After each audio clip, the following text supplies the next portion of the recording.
curious, general question about how you're feeling about this team as we're getting so close. Well, I feel really good about it. It's nice to be back. Um, and I feel like we're in a good spot. Right now, I feel more like we're like seeing where the weather's at of like what days we're gonna get out. We're getting the cold front that everyone's getting. And so just making sure that we get what we need to outside. We're also really lucky we have our indoor, but yeah, this team they've been really fun to coach. And so, this past week has been no different. I'm just really excited that we're back ready to work together and getting ready in these next 4 weeks to go to battle. For your returners, how do you feel like the way that last season ended has maybe settled with them, like getting ready for another season, how they've taken maybe just that abrupt ending? Yeah, I think I think it's been a motivation for this group, especially through the fall. I think we felt that a little bit more at the start of fall, but this team is so different than last year's team that it's like a little bit of motivation. And then we have new players that are like, let's freaking go, like it doesn't matter what's happened. And so I think it's just a healthy amount of, um, just a healthy amount of motivation, I guess. There's no other word for it. It's so far in the rearview mirror that it's like kind of a mood issue at this point. But I also think it's a snapshot of what this sport is, where you can just like put all your weight in what the year was in the last weekend, whereas it was a really great year. The team never really fired, and they still put together a really great season. And so it's just making sure that we're learning from what we need to learn from, and then also taking the really great things from last year and moving those forward as well. And last thing I got is you mentioned there's so much newness and energy from players that are just kind of ready to go. Who are some maybe names that if people don't know their name now because they haven't played for the Razorbacks that you think will make a pretty immediate impact? Well, we have quite a few. So, I mean, the first one's Ella McDowell. If you don't know her name yet, you haven't been paying attention. And she's one that's gonna just immediately, she's put herself in a leadership position. You can tell if you watch her, play one pitch, or if you watch her play one game, she's special. She just has that special factor to her. You're gonna love her. There's a long list. We just added Courtney Day at the break. So her first day with the team was last Tuesday. For someone that hasn't taken a lot of reps in over a year, she looks really good. She's fit in seamlessly with our team. That's what our team does, is they just welcome anybody with open arms. They know anytime we add someone, they add value and they are going to make us better. And so that's been really great to see. Obviously, Carly Davison, Kaylee Wyckoff, those two transfers that have been Razorbacks for a fall. It feels like they've been here forever. They fit in so well. And our freshman class, besides Ella, we have Cam Harrison, we have Peyton Burnham, we have Ramsey Walker, we have Ava Carter, we have Jaden Ramos. Like our freshman class is very talented. And you're going to get to know them very quickly. Thanks, Courtney. Mhm. Next question. Can I ask one? Yep, go ahead, Robin. Awesome. Hi, Coach. So obviously, with the new additions, you have a lot of returners like Bree Ellis and Kennedy Miller. What do they kind of bring back to your team, not just in the field but also in the lineup? Well, they're really good. So it's nice that they've been there and they've done that. They're experienced. They're seasoned.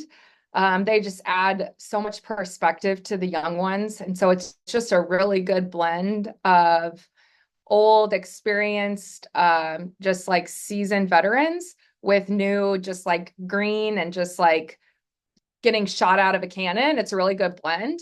It almost makes the older ones feel a little younger, and the younger ones have a little bit, feel a little older. So it's really great. But Bree Kennedy, Reagan Johnson, Robin Heron, we have a lot that Jimmy Kramer, Reagan Kramer. She makes fun of me. I call her Jimmy Kramer. We have some really, really great veterans. And so it's just been a really good blend. That's all I have. Thank you, Coach. Thanks. Next question. I'll go ahead Eric? and ask. Coach, good another year to talk to you. How would you describe the personality of this team with so many new faces, those freshmen you were talking about? How would you describe the personality of this team this year? Good question. I'm not sure I've ever been asked that all together of actually putting words to what their personality is. Um, they are refreshingly like fun and competitive, like equally fun, equally competitive. And I think you'll see that. I mean, I think we've never really have. We're always kind of like you be you, but you're going to see a lot of personality on the field. And it makes it fun. It makes it competitive. It makes them engage with each other. It makes our fans engage with them. So you're going to see a lot of personality, outward personality of just really loving the game. And I think that's what this group does. They love the game. They love each other, but in that they have been so fun to coach. They want to be coached. And there's so much to be said for a group that wants to be coached because not all of them do. And so when you're here and they're just wanting to do anything they can to be better and they just want to be their best and they want to push each other for that. There's just something really refreshing in that. And I know it's been really fun for the staff for sure to just get to coach them. Did that answer your question, Eric? Sure, I hope. pretty much. We've Okay, all talking a right. few times, so Okay. I want Okay. to. You mentioned the weather, obviously, because that impacts practice schedules. That impacts where you practice, indoors, outdoors. I'm always curious with the weather. How much does that impact, for example, things you work on? Like maybe you had an idea of working on certain things one day, but the weather causes you to change your mind. How often is that a big impact or a medium impact, or as far as maybe working on defensive drills or hitting drills, any of that? Yeah, I think it changes it just I mean, everything changes. I also think softball people are some of the most flexible people on the planet when it comes to sports. And so you just kind of make the most of your day. I think what it does is it forces us to almost move a little slower, but like in a good way of just making sure that we're really focusing on doing those little things. Sometimes when you get back and you can get out on your field right away, you're just like, oh my gosh, cuts relays, let's do all of it, do everything. And so it's just been really thoughtful, meaningful practices of just doing the little things really well. And so we've been pretty lucky. We can do everything in our indoor. If we need to get in football, we can, but just if we need to get some like bigger like reps for our outfield. But we also have one of the best grounds guys in the country, Austin Freeman. He has been working his tail off all weekend, and so it looks like we're going to get on our field hopefully the rest of the week. It's going to be in the 50s by the end of the week, and so it also just makes you appreciate being out there. And so I don't know, softball coaches, they'll always find something to do, even if we have just an 8x8 room. We're going to find something to do. Something to do. My last question, I'll pass along to the rest of the crew is, do you have established leaders already? Is it evolves? How would you describe the leadership on the team? Gosh, I think it's evolved. I think that we have a leadership council. So we have 5 members that are on our leadership council, and that's not where our leadership ends, which is really great.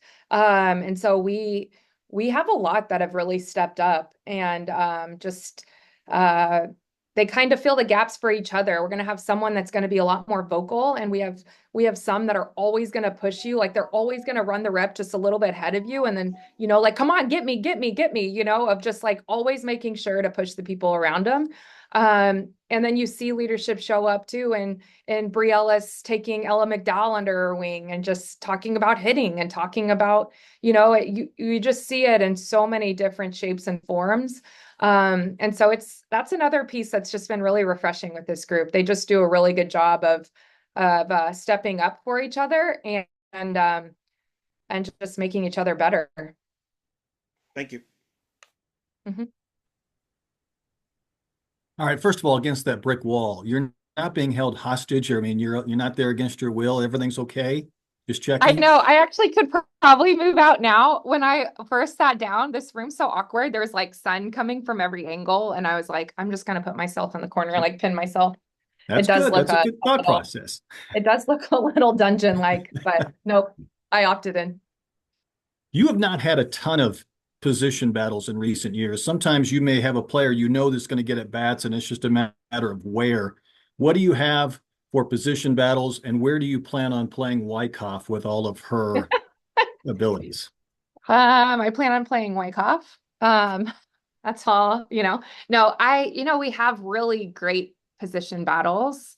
And I think we have really great depth, which gives us a lot of great options. And so, um, I think there's still a few that need to play out. There's still a few that you're gonna see multiple players there, and then you're gonna see Brie Ellis at first base. You're gonna see Kennedy Miller catch, but you're gonna see Wyckoff catch.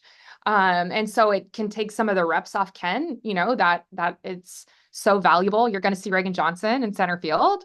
And so there's some that are um nothing's won out. Obviously, there's always going to be competition, but it's right now. It's like, okay, well, where does it make us the best to put Ella? Who's going to be healthy? Who's going to push her? Who's going to be the best combination? Carly Davison is so solid at second base. She's a tremendous defender, and so there's some things that are still shaking out. We have more depth than we've had, like really good, solid, like strong depth. And it's just it's fun. It's going to be a battle. I don't, sucks for whoever has to make the lineup. Just kidding. No, but I'm it'll always be, willing to it'll, suggest, I always have my suggestions. yeah. Oh, I know. But you'll see Kaylee behind the plate. You'll see Kaylee in right field. She can play left. She's going to DP a little bit. She could play first if we need her to. She's kind of just, she can do anything. So, and you're going to see her. You're going to see a lot of her. What did you know, or what do you know now about your pitchers that you didn't know back on September 1st?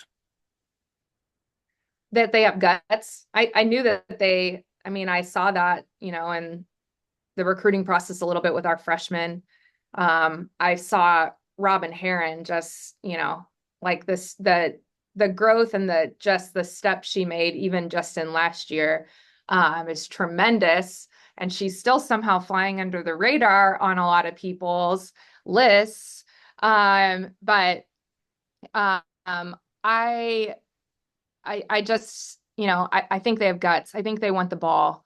I think that they have that look in their eyes, like they want to go after it. And it's not in a selfish way. They understand that they make each other better and that they need everybody. But I've liked how they've progressed. I really like how they fight. I like how they want the ball. You have to want the ball. You have to want the moment. And so I've just been really proud of what they've done so far. Obviously, we're going to be tested a ton through the season, but I think they're ready for that. And excited to go to battle with them. Last thing, there's a lot of people around SEC basketball programs, men and women, are saying, my goodness, our conference is so tough now. It's even tougher than years before. And I keep saying, well, how about being a softball coach and adding those two schools rather than just men's basketball and women's basketball? Do you have a sense even how the league will elevate from years past with the scheduling, with the new teams and all that will come with a bigger league? I think that we all have an idea and yet we have no idea until we're in it. I think that when you hear that with other sports, it's like, yep, that's been our life for a long time, of like all of our teams being in the top 25, top 30, typically RPI wise. We just added the, only 1 and 2, no big deal.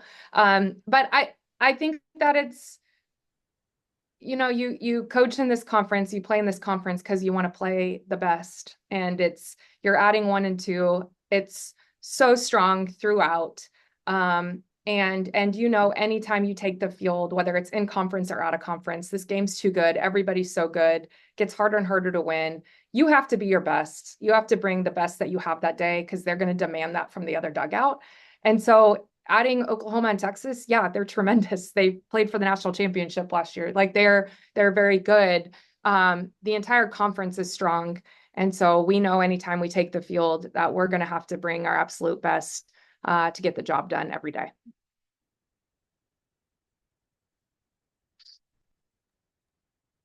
I'll hop back in. We've talked to you about the SEC schedule. We haven't talked to you since we got the whole non-con. Um, what what do you think about just the slate that y'all have? I know I'm sure Andrew is excited to go back to Texas State right off the bat. Isn't that his alma mater? Yeah. Yeah. What do you Good just think job, about Ethan. those? Listen, I try my best, but what do you think about those invitationals that you're in early on? Well, I'm excited about it. I think there's a really good mix. I think that it's 4 weekends that prepare us for conference. It's 4 weekends that prepare us of what we're going to be made of as a team. And so I'm excited about it. I helped design it, so it's hard to say anything else. Matt's the mastermind of our scheduling, but I think it's a schedule that we're going to find out right away what we're made of, what we need to get, fixed and back on track and get ready for the long haul of the season. So it'll be good. Andrew's excited to go to Texas State. He and his wife are expecting in like the 3rd week of our season. And so he has family out in California. And so usually he likes that tournament and he won't be able to probably go on that one. But right now he's like kind of eyeing that. It's like 2.5 weeks out from their due date. And so he's just like hoping he gets to get back there. So we'll see. We have a lot of babies around here. Makes it pretty fun. So it's another one on the way there. Metaphorical babies. Your freshman class, you mentioned her that she is special, Ella McDowell. I'm just curious, how early in the recruiting process with her did you realize that you had a player that, can step in and make an impact right away? First time we watched her. The first time we watched her. She's special. We had heard about her. And then you get to watch her and even though I can't even count how many games that we've watched her and Cam and Ash, they all play on the same team. And Ash is another one of the freshmen. She's just out this year because she tore ACL. But no matter how many times we watched her and how excited we were for her to be a Razorback and get here, she has still far exceeded any of our expectations. And our bar was really, really high. She is that kind of player. She is incredibly special on and off the field. Her level of motivation and just to be the best in everything that she does is just incredibly special. There's not a better word for it. She just doesn't know how to not do her best in everything that she does. If you could bottle that up and put it in everyone, if I could bottle that up and put it in my own boys, I would in a second. It's just really, really special. How she works, how she thinks, how she goes about her processes, how she approaches everything in life, the game, school, all of it. It's incredibly special. Yeah, and you mentioned that her and Bree have, I guess, some sort of I don't know if mentorship's the right word, but I remember talked to Ella in the summer and she said that she fangirled over Bree's just like attitude on the field, but went to some of y'all's fall scrimmage or exhibitions and they both have huge personalities. Is that I guess having both of those on the field at the same time, what's that been like? Well, it's entertaining. It's incredibly entertaining. But yeah, they've had, they're both from the same area and they're both from the same organization. And so, Bree's someone that Ella has watched play for a long time, just being that senior freshman age gap, you always watch that group ahead of you and you look up to them. She's also one of the best hitters that she's ever seen. And now you get to hit with her in the cages every day. And so I just, I think one of the coolest things is just seeing the mutual respect that they have for each other that I think has kind of opened Ella's eyes too, is Bree looks up to Ella just like Ella looks up to Bree, and I think that's what this team has. It doesn't matter what your class, they just have so much respect for each other and what Ella brings to the game and what Bree brings to the game. It's very different. Both of them are very boisterous with their personalities. And And I will always tell them, yeah, you be exactly who you are. Like you be that. That's when you're going to be your best. And so I see them feeding off of each other. I see them with just huge smiles, loving the game. And I think they bring that out of each other and everyone around them. Thanks, Courtney. Mm-hmm. Any more questions? You took correct me if I'm wrong. You took a team, one of your earlier first teams, to Mary Nutter, correct? At Yeah, we Arkansas. used to go. They used to have 2 weekends of Mary Nutter. And the first weekend, I want to say they had Mary Nutter 1, Mary Nutter 2. I'm sure they had a fancier name than that. I don't remember. But the first one was always in the first couple weekends before we could host. And so we used to go out there all the time because the competition and the weather. And honestly, it's one of our easier ones to get to, and one of our, at that time it was one of our least expensive ones for whatever reason. I don't know why, small airport to small airport, but we loved it. And then they stopped doing that second one and only did that one. It was later in the year and the third weekend, which we usually host. And so this year we opted to go out there instead of host that third weekend, or third weekend of season, first weekend of hosting for us. Yeah. And I would imagine you played there as well. Did you ever play in that turn in that field or no? I think I might. When did it start? I think I might be too old for that. I don't I think don't you're that. remember. I don't think you're that. But what memories do you have from that facilities when you were there? Um, I that tournament is so fun because there are just good games everywhere. I love good softball. I love good matchups. I love early season good matchups. And so you can see great softball everywhere. And it's really fun because just how it's attended, it's full, it's exciting. There's this really great energy to it. It's really well run. And so that's what I think of is just like this really fun, like that softball energy of like little girls and coming, and a bunch of travel ball teams that come and get to see these college teams play. And so we're looking forward to it. It'll be good. All right, thanks. Mm-hmm. Thank you, guys. Thanks, guys. Thanks, Coach. Thanks, everybody. Have a great day. You too.